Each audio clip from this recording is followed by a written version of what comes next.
तो अकाउंटेबिलिटी हम कैसे, एक प्रश्न मुझसे पूछा गया था कि ये how can we ensure accountability for better implementation of existing programmes policies. हम लोग जब गए थे नोडल ऑफिसर की विजिट में गए थे, तो आईपीएस ऑफिसर्स, आईएएस ऑफिसर्स सबको भेजा गया था। तो आईपीएस ऑफिसर्स, पहली बात, हम लोगों को जेंडर बेस्ड वायलेंस की तो समझ है कि पूरे लॉज हैं, लॉज का इम्प्लीमेंटेशन कैसे होगा, हम लोग को क्या करना है, इन्वेस्टिगेशन कैसे करना है, ये सब बखूबी हम लोग को पता है। आईपीसी, सीआरपीसी, एविडेंस एक्ट खूब समझे हुए हैं। लेकिन हम लोगों को भेजा गया कि गवर्नमेंटल स्कीम्स की इम्प्लीमेंटेशन का जो लेवल है, स्टेटस है, वो पता करके आइए, इंक्लूडिंग हमारा जो अदर जेंडर बेस्ड वायलेंस। जब हम वहां पे गए तो हमने देखे कि मतलब जो लिस्टेड स्कीम्स थी वो 16 स्कीम्स थी जो कि लिस्टेड थी गवर्नमेंटल, और वैसे तो 30 से ज्यादा स्कीम्स थी जो महिलाएं और बच्चों के लिए ही थी।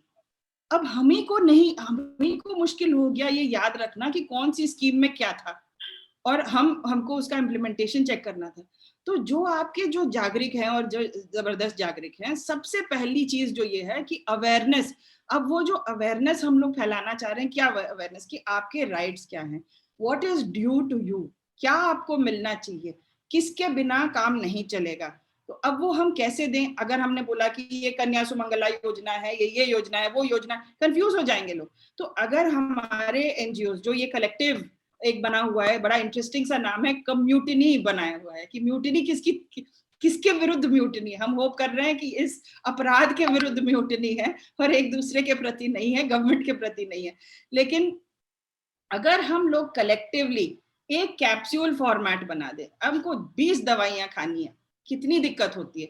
अगर हमने एक कैप्सूल बनाया कि बच्ची पैदा हुई या बच्ची पैदा होने से पहले एज वाइज की एक परिवार में इस उम्र के बच्चों के लिए ये चीजें हैं एज अ कैप्सूल, ताकि लोगों को समझ में आए। और उस चीज पे हमने छोटे फिल्म्स बना दिए ताकि पता चले। हम लोग अलग अलग बनाते हैं, कन्या सुमंगला योजना अलग, ये अलग, मतलब कन्या सुमंगला योजना जन्म से लेकर के जब तक वो इंटरमीडिएट नहीं कर जाती है तो वो 15,000 रुपए का उसको फायदा है कुल।